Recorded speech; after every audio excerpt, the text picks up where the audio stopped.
haciéndonos la siguiente pregunta. ¿Por qué experimentamos aflicciones los hijos de Dios? Debiera ser para muchos todo lo contrario, ¿no? Y realmente la idea es que muchas personas piensan, bueno, yo conozco a Jesús, conozco a Cristo, conozco el Evangelio y se acabaron los problemas. Pero aquí hay una situación que es a la que muchas personas que se les predica el Evangelio o que llegan al Evangelio no se les enseña.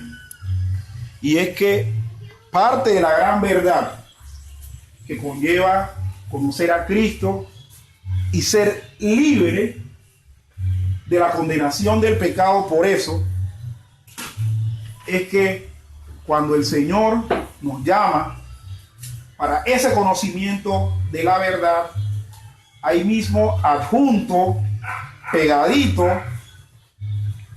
está el hecho de que nos convertimos inmediatamente enemigos del mundo y somos objeto de aflicción. ¿Por qué nosotros los cristianos somos afligidos? Yo respondo de manera general esta pregunta contestando de la siguiente manera.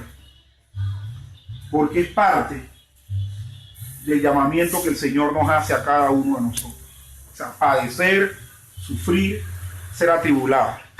Precisamente el pasaje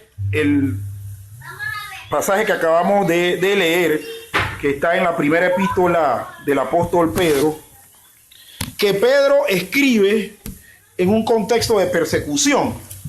Si nosotros vamos inmediatamente y rapidito al primer capítulo, en el versículo 1, nos vamos a dar cuenta a quienes Pedro les dirige esta carta y cuál es la intención de la carta. Él dice en el versículo 1, capítulo 1, dice: Pedro, apóstol de Jesucristo, a los expatriados de la dispersión en el Ponto, Galacia, Capadocia, Asia y Bitinia. Y mira lo que dice el 2, que para muchos esto es hasta más golpeador. Dice: elegidos según la presciencia de Dios Padre en santificación del Espíritu, para obedecer y ser rociados con la sangre de Jesucristo, gracia y paz os sea multiplicada. La intención de Pedro al escribir esta carta, tanto la primera como la segunda, es llevarle un mensaje de aliento a aquellas personas que, creyendo en el Evangelio, creyendo en Cristo, son sacados de sus casas y los expatrian. ¿A dónde? Bueno, a lugares que ellos no conocían, pero que en ese momento tenían nombre, como el Ponto, Galacia, Capadocia. Si yo era de Jerusalén, la persecución era tal que mi rumbo de huida era ir a esas regiones donde yo estaba, donde llegara a estar. Entonces, esta carta, Pedro la escribe precisamente porque ya en las postrimerías de su vida, la persecución contra los cristianos era una realidad de todos los días. Tanto así que el que creía en el Evangelio en ese momento decía: bueno, empezó la persecución. Voy a tener que organizarme para ver a dónde me voy. Pero Pedro también dice que estos expatriados que eran perseguidos y que estaban dispersos habían sido elegidos por la presencia de Dios, por el reconocimiento de Dios, por la omnisapiencia de Dios, para ser para obedecer y para ser rociados con la sangre de Jesucristo. Entonces, el hecho de que usted y yo estemos aquí, habiendo creído en el Evangelio, hermanos, viene como hoja metida dentro de la carpeta de la salvación y del Evangelio: la persecución, la aflicción y la tribulación. Entonces, ¿por qué somos afligidos los cristianos? Bueno, porque es parte del proceso, es parte de la realidad. Jesús en ningún momento dijo: crean en mí y los libraré de todos los problemas. Es más, Jesús dijo en un momento: en el mundo tendréis aflicción, mas no temáis, yo he vencido al mundo. Pero yo quiero compartir con ustedes, hermanos, algunos aspectos de las aflicciones que nosotros como creyentes en el Señor, como beneficiarios de la salvación de Dios, tenemos. Uno de aquellos aspectos, hermanos, es que las aflicciones son impuestas sobre cristianos en todo el mundo. Y quisiera que fuéramos a 2 Corintios, capítulo 1, versículo 6. Y le voy a pedir a Jairo que nos esté leyendo ese pasaje. 2 Corintios, capítulo 1, versículo 6. ¿Qué Pablo le dice a los corintios? A la especial iglesia de Corinto sobre este tema. 2 Corintios 1:6. La palabra de Dios. Pero si somos atribulados, es para vuestra consolación y salvación. O si somos consolados, es para vuestra consolación y salvación, la cual se opera en el sufrir las mismas aflicciones que nosotros también padecemos. Amén. Pablo le dice a los corintios: si ustedes son atribulados, si ustedes padecen, si ustedes tienen aflicciones, es para que sean consolados y salvados. Pero si ustedes son consolados, es también para que sean consolados y salvados. Pablo le está diciendo a los corintios: la vida cristiana es una moneda de dos caras, donde al fin y al cabo, ya sea la cara buena o la cara mala, es para que tú seas consolado y salvado. Y Pablo, dice al final, dice, las cuales, hablando de las aflicciones, la cual se opera en el sufrir las mismas aflicciones que nosotros también padecemos. Él que había escrito esto era experto en aflicción. Muchas de las cartas de Pablo las escribió estando preso. Una de las cartas que nosotros sabemos que Pablo escribió estando preso fue la carta a los Efesios, cuando él, viendo a un soldado romano que está cuidando su celda, es donde habla de la armadura de Dios y empieza a describir cada una de las partes de la indumentaria del soldado romano: el yelmo, ¿cómo se llama? La coraza, el cinturón, las sandalias, el escudo, la espada. Y fue precisamente no porque Pablo estaba tranquilo en la sala de su casa acordándose de un soldado, era porque lo estaba viendo desde la celda. Entonces Pablo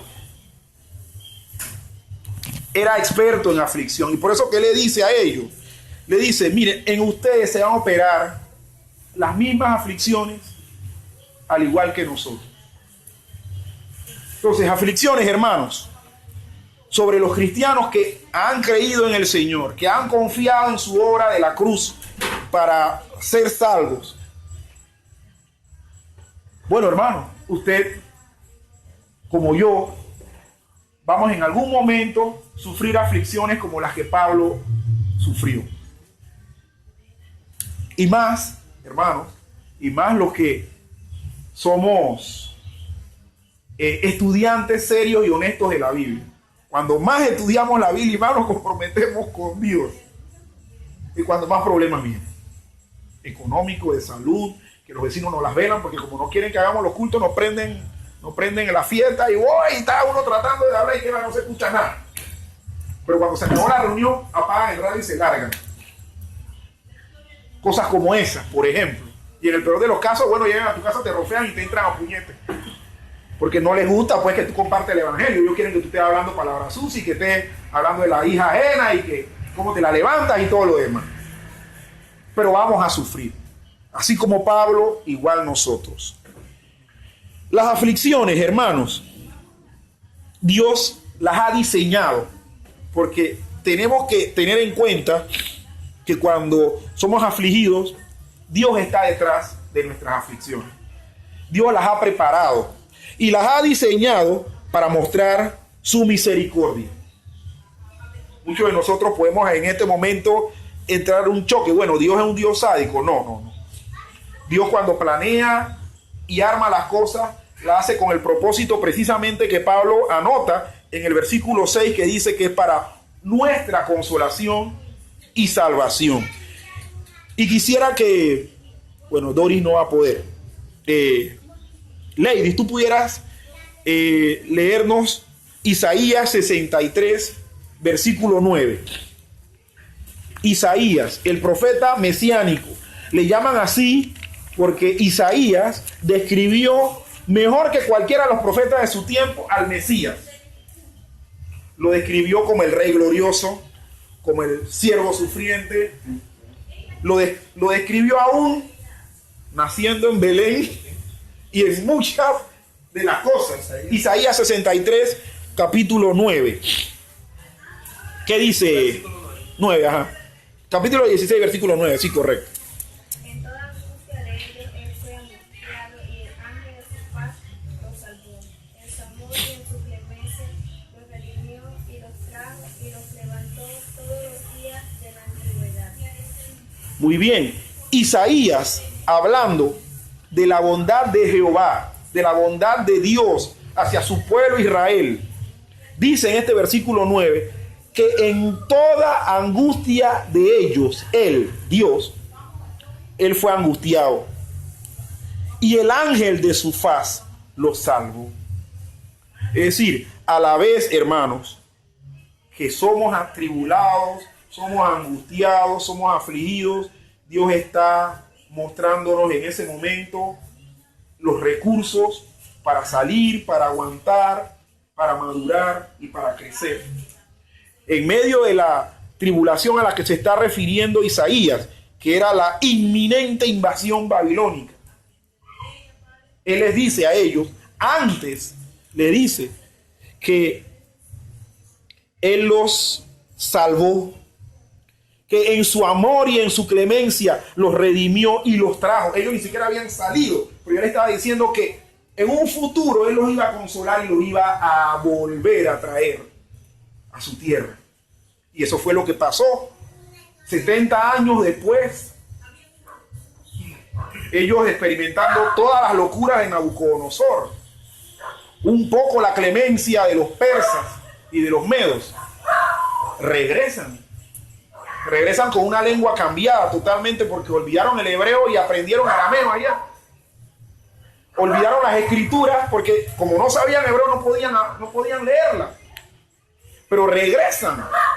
Y es en Jerusalén y en Judá donde ellos vuelven a ver las escrituras nuevamente. Dice que el sacerdote Esdras les enseña y les pone sentido a las escrituras. Y cuando nosotros vemos eso tanto en el libro de Esdras como en Nehemías, vemos a los judíos retornando, oyendo las escrituras y llorando. ¿Por qué? Porque el Señor en toda esa angustia mostró su misericordia. Dice el libro de Nehemías que cuando ellos leyeron el libro de la ley, que ellos empezaron a llorar, y el mismo Esdras tuvo que decir que ya dejaran de llorar, que ya estaba bueno, que ya no era para tanto. Pero el lloro de ellos fue producto precisamente de ellos ver la fidelidad de Dios, en que permitiendo que sufran o que sean angustiados y afligidos, Dios les muestra su misericordia de manera eficaz y los levanta y los consuela. También el Señor ha diseñado la aflicción que experimentamos para que busquemos a Dios. Yo quisiera que Alex estuviera leyendo Oseas capítulo 5, versículo 15. Oseas es de los últimos profetas del Antiguo Testamento. Está en el bloque de Amós, de Oseas, sí. Sí, de los profetas menores. Miqueas. Oseas, ubícate con Daniel. Oseas capítulo 5, versículo 15. Después de Daniel está Oseas, hermano.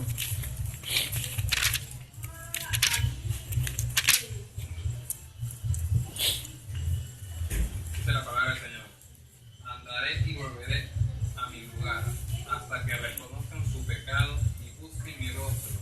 En su angustia me buscarán. En su angustia me buscarán. Miren, hermanos, cuando usted sea objeto de aflicción, puede ser que también Dios esté llamando su atención para que usted le busque, para que usted le pregunte ¿por qué esto, Señor? Y que en esa búsqueda Dios entonces le dé la respuesta. Pero aquí estamos hablando también del pueblo de Israel, que dice este versículo: andaré y volveré a mi lugar hasta que reconozcan su pecado y busquen mi rostro. El pueblo de Israel que regresaba de Babilonia venía con una serie de malamañas aprendidas en Babilonia. No solamente ellos habían tenido la desdicha de perder su fe y su idioma y su cultura, ellos recogieron todas las costumbres babilónicas. Ellos tenían que llegar a su tierra ancestral y pedir perdón. Cosa que vemos que ocurrió. Cosa que vemos que ocurre porque la Biblia nos dice que ellos juraron más nunca volver a paganizarse, más nunca edificar ídolos y ponerlos en el templo, porque eso fue una de las cosas que provocó que Babilonia invadiera. Ellos en el templo de Jerusalén tenían imágenes de Acera, de Astarte y de Baal, que tuvo que venir un rey llamado Josías y los derribó, pero muerto Josías vino otro que los volvió a levantar. El hijo mismo. Qué tristeza. Ajá. Y ese fue el que fue cautivo, que Nabucodonosor después, miren cómo le pagó, le sacó los ojos. Le sacó los ojos. El mismo Nabucodonosor. Entonces, Dios diseña, hermanos, la aflicción y la permite en nuestra vida para que busquemos a Dios, sea cual sea la circunstancia. A lo mejor es pecado, a lo mejor es algo en la que hemos estado empecinados a hacer y no es que sea pecado, pero a lo mejor no es lo correcto y Dios nos aflige. Dios permite esa aflicción para que vayamos ante Él y nos arrepintamos. También, hermanos, esta aflicción que posiblemente vamos a llegar a experimentar, Dios la diseña para llevarnos de vuelta a Dios. Y el Salmo 119, versículo 67 lo dice. Densi, por favor, me pudieras ayudar acá. 119, versículo 67. El Salmo 119 estuvo de moda en la iglesia porque hubieron hermanos que lo memorizaron. 6:7.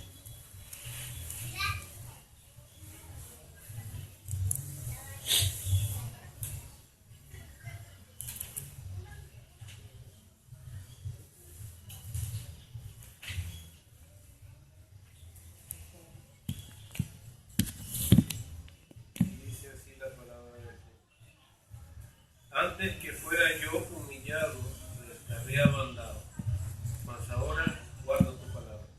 Amén.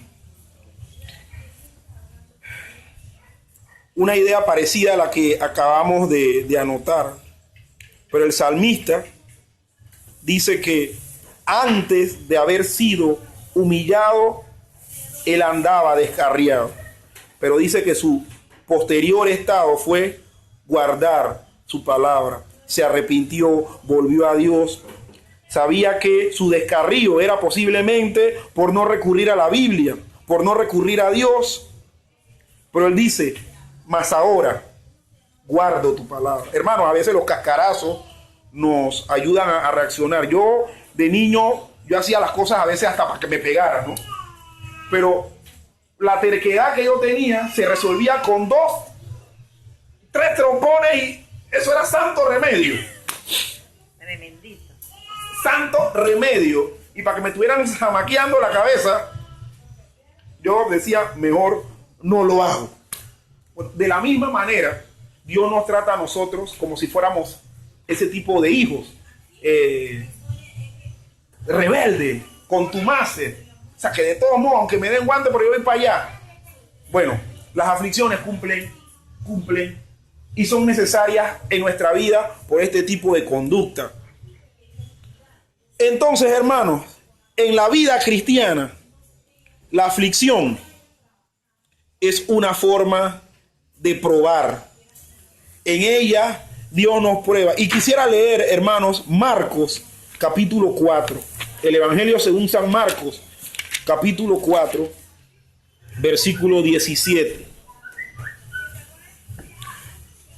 Marcos capítulo 4, versículo 17 dice: pero no tiene raíz en sí, sino que son de corta duración. Porque cuando viene la tribulación o la persecución por causa de la palabra, luego tropiezan. Aquí Jesús está hablando la parábola del sembrador y está hablando aquellos que son como los que fueron sembrados entre los pedregales. Dice que los que fueron sembrados entre los pedregales son los que cuando han oído la palabra al momento la reciben con gozo, pero no tienen raíz. Miren, cuando nosotros somos probados nos damos cuenta qué tan arraigados nosotros estamos al Señor, qué tan firmes. Yo le estoy diciendo a Jairo hace ya bastante tiempo que vaya a la casa a buscar una mata de papaya que yo tiré y ahí está, me va a reventar el techo ahí. Que me debió haber sido a mí fácil cuando estaba tierno arrancarlo y fácilmente, pero ahora qué va, ahora el tronco es más o menos como ese y yo voy a tener que meterle pala alrededor y pala para ver cuando él llegue tratar de desenterrar, porque yo sé que la raíz va a estar bien profunda y que va a ser trabajo de varios minutos con varios músculos. ¿Qué dice, hermano? Se lo va a dar se lo va a dar con papaya. No, todavía no la ha salido. Lo que yo quiero es que se la lleve antes, pero que la pueda sembrar en su casa para que la papaya le dé. No, ni aunque la deje con la misma tierra. Bueno, entonces mejor que la... Ay, ya la vi, entonces va a tener que ser la que está más tiernecita que está atrás. Ajá, también. Eso va a ser así. Pero bueno, yo me estoy dando cuenta lo difícil que va a ser desenterrar eso. Y precisamente esa franja de tierra que hay ahí no tiene rocas. No tiene rocas. Es un pedazo de tierra ahí, medio un de acero que se formó ahí que tiene profundidad para meterse. Bueno, hermanos, las pruebas nos permiten eso, saber qué tan enterrados estamos, pero en el Señor. ¿Qué tan enterrado está usted? Lo va a saber el día que sea probado, lo va a saber el día que sea afligido, lo va a saber el día que le venga una situación en la que va a demandar que usted responda, que respondamos y que busquemos a Dios para darle solución. Hermanos, la aflicción, la prueba o las situaciones angustiosas son parte de la vida. Es parte de la vida. Miren, el que le dice a usted, cree en Cristo y no tendrás problemas, es un mentiroso. Le está predicando un evangelio falso. Y aquí en Mateo capítulo 24, versículo 9, miren lo que dice la palabra del Señor. Miren lo que dice. 24:9. Dice, entonces os entregarán a tribulación y os matarán. Y seréis aborrecidos de todas las gentes por causa de mi nombre. Jesús le dijo eso en un momento a sus discípulos cuando les hablaba de las señales de antes del fin. Hermanos, antes del fin, sí, ¿cómo no? Antes del fin va a haber muchos cristianos, muchos creyentes en el Señor que van a ser enjuiciados por creer en Cristo, por predicar su palabra. Por esa razón van a ser muertos, como lo que está sucediendo en Siria, en Irak y en la mayoría de los países islámicos, y serán aborrecidos de todas las gentes por causa del nombre del Señor. Miren, el hecho de que nosotros estemos de parte de Jesús, predicando el evangelio de Jesús, hablando a las personas, diciéndole a la gente lo pecador que es, de la única manera que puedes salvarte es arrepintiéndote. Oye, eso no va a ganar enemistades. Al ser humano no le gusta que le digan eso. Y como no le gusta que le digan eso, arremete. Y cuando arremete, lleva preso, mata y aborrece. Hermanos, esto de que ¿por qué somos afligidos? Es porque es parte del paquete. Va a llegar un momento en que en nuestro entorno cristiano va a venir un momento de esto, en el que se va a saber quién es quién, en el que, como dije anteriormente, vamos a ver qué tan arraigados estamos, en el que posiblemente en medio de esa aflicción vamos a experimentar la consolación y salvación de Dios, pero que debe venir. Miren, este falso evangelio, esta falsa predicación de la prosperidad es algo que a la gente las está endulzando tanto que cuando esta situación de persecución venga, ellos se van a morir antes de que le pongan un puñal o de que que arremetan contra ellos. Porque todo lo que le enseñaron va a caerse en pedazos y de la misma decepción se van a morir. Pero si nosotros somos enseñados y advertidos en eso, nosotros vamos a esperar eso, claro, con angustia, con miedo, pero vamos a saber que va a venir. También, hermanos, esto de las tribulaciones es para ser soportado. Mi hermano Bertrand, por favor, léanos, 2 Timoteo 4:5. Segunda epístola de Timoteo. Sí. Como decía Richie Ray. 2 Timoteo 4:5. Capítulo 1. No, capítulo 4, versículo 5. Ok. Sí. Capítulo 4, dijo. Ajá.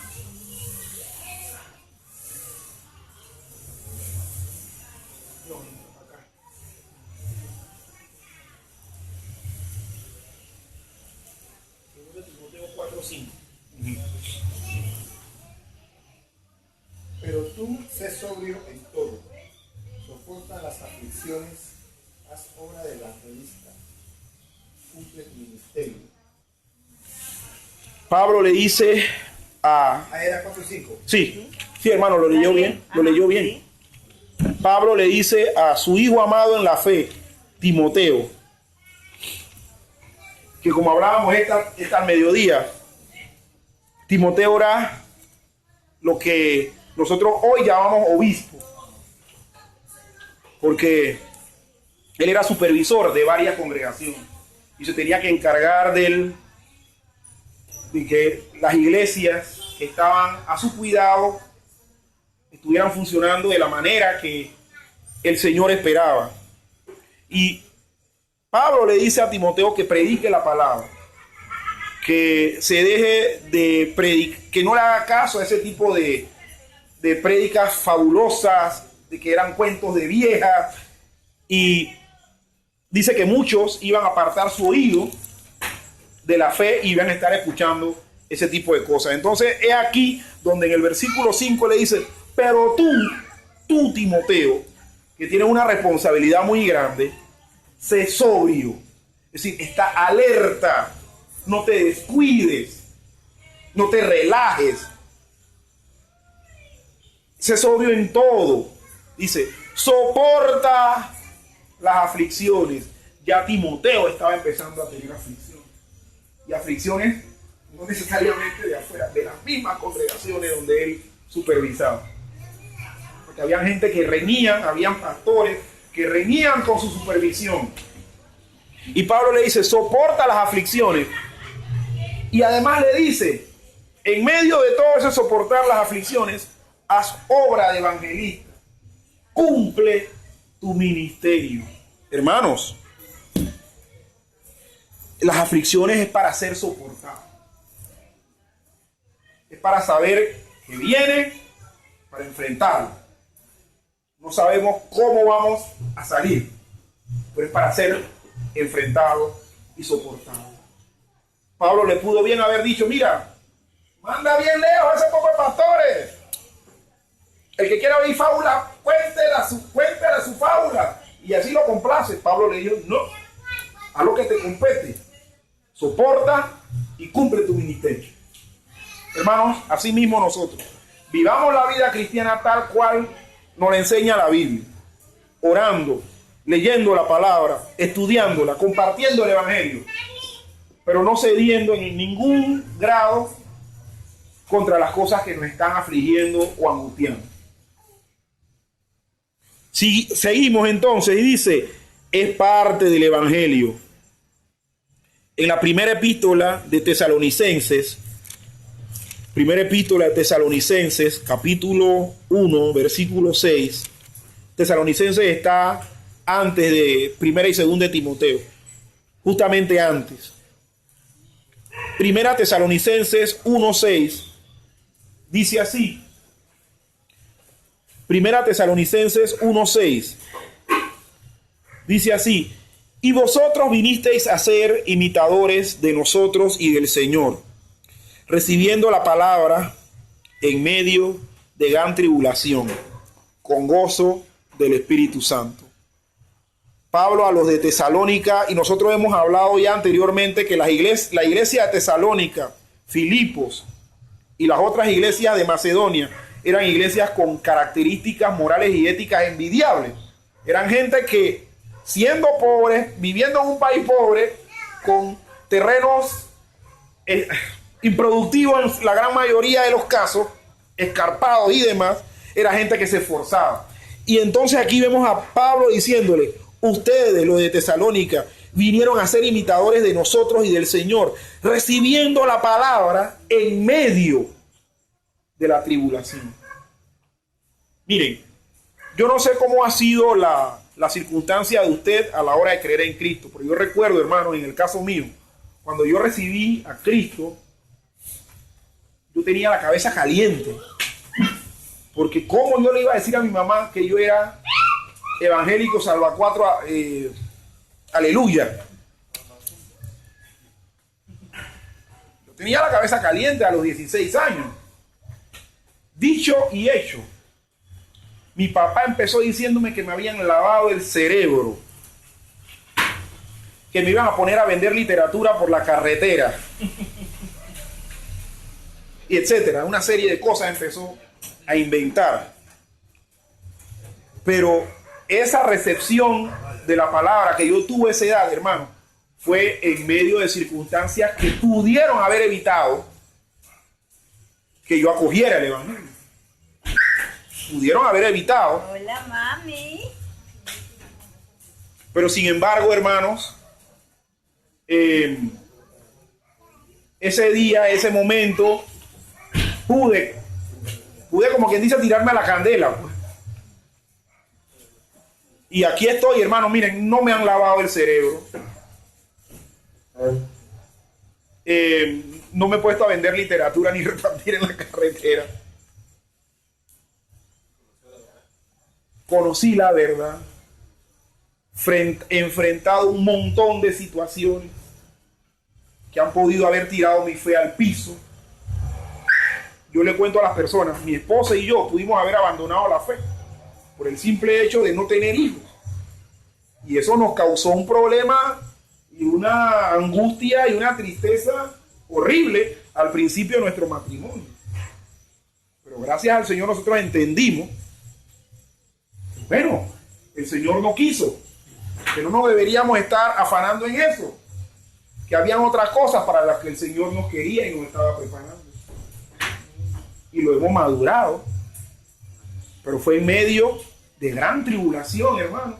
Yo pude haber objetado la invitación, al igual que mi esposa, de Yadira, para ser entrenado en el ministerio misionero.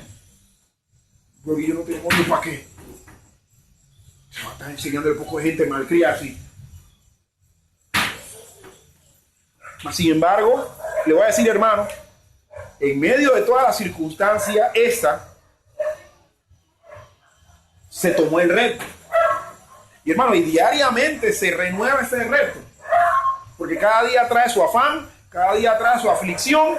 Y cada día, hermanos, nos damos cuenta que la buena noticia del Señor, el Señor se las da a quienes Él prepara para eso. Tanto física, mental y espiritualmente. Hermanos, ¿qué más podemos decir? Que las aflicciones son momentáneas. Ay, gracias al Señor. No son para toda la vida. Hay un dicho muy sabio, muy popular que dice que no hay mal que dure 100 años ni cuerpo que lo resista. Y es verdad. Yo con las situaciones, o cualquiera de nosotros con las situaciones que nos vienen a diario y que se hagan permanentes y duraderas, eso nos vuelve locos. Pero miren lo que dice 2 Corintios capítulo 4 versículo 17. Hermano César, ¿nos pudiera usted colaborar ahí? 2 Corintios capítulo 4 versículo 17.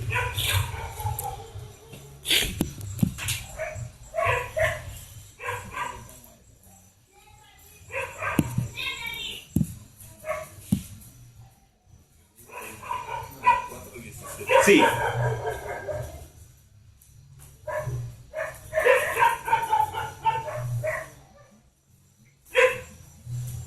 palabra de Dios dice así: porque esta leve tribulación momentánea produce en nuestro un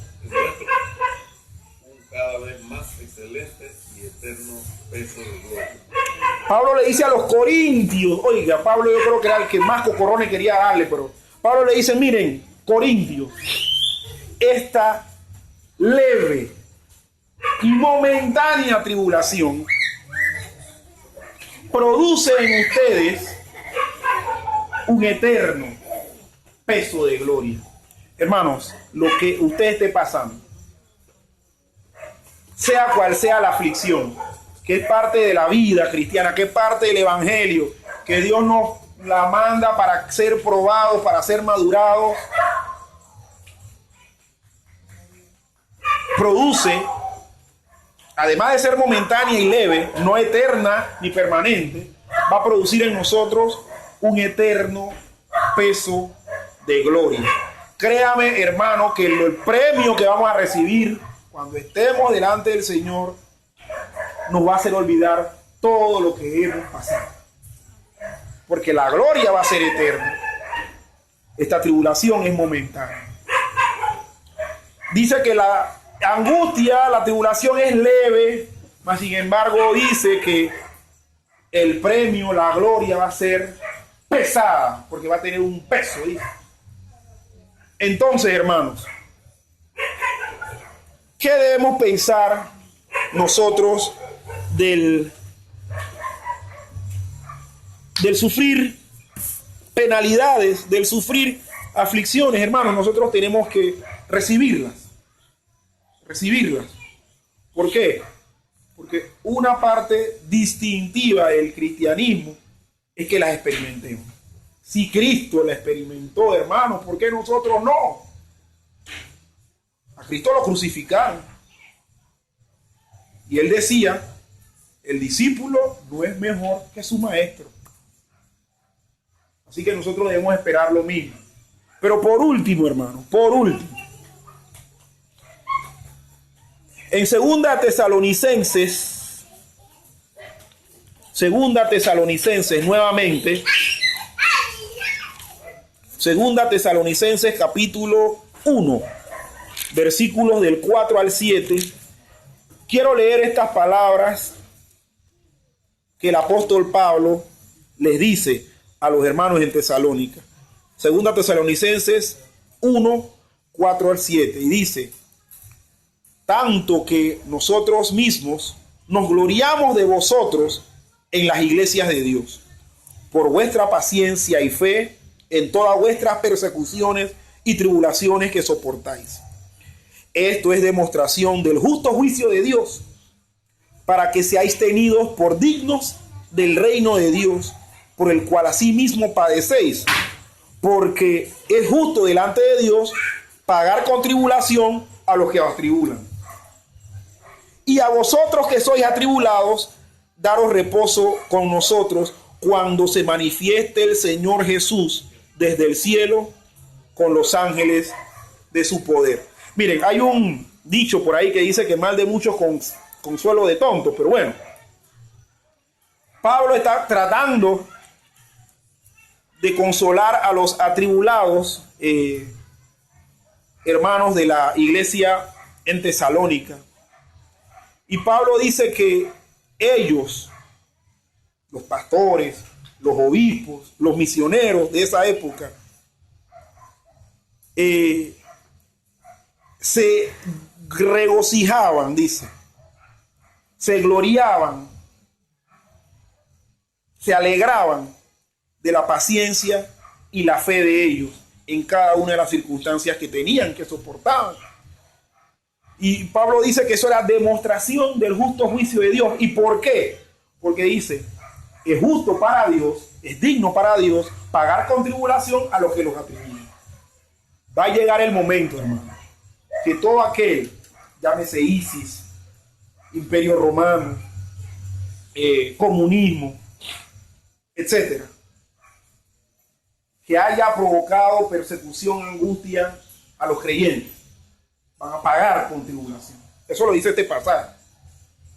Y dice que además de eso, es digno para Dios premiar a los que soportan la tribulación y la angustia cuando se manifieste, ¿quién?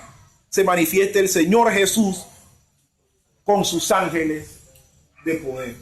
Hermanos, al fin y al cabo, la tribulación es leve y momentánea, pero vamos a tener seguramente un premio por haber soportado, por haber padecido en el nombre del Señor, por haber creído que Él nos eligió tanto para comunicar el Evangelio como para sufrir por Él. Si tenemos eso claro, entonces cuando Cristo venga va a venir con premios, así como el padre que llega a la casa con regalos a los niños.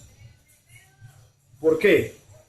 Porque es así que Él lo ha planteado y es así que lo ha querido. Mis hermanos, no veamos ya las tribulaciones o las angustias y las aflicciones como hay algo, como algo que hay que atar, como que hay algo que hay que aplastar, como que hay algo que hay que declarar que no viene, porque hermano va a estar gastando saliva por el gusto. Porque la Biblia misma nos ha planteado en todo lo que leemos, en todo lo que hemos leído, que cuando la tribulación viene, cumple un propósito para la gloria de Dios. Al fin y al cabo debemos sentirnos bendecidos cuando somos atribulados, porque cuando el Señor venga, nos va a premiar. Amén, hermano. Amén. Yo quisiera que en este momento estuviéramos orando y precisamente respecto a este tema, poder en algún sentido derramar delante de Dios nuestras aflicciones, pues si es que estamos padeciendo algún tipo de situación.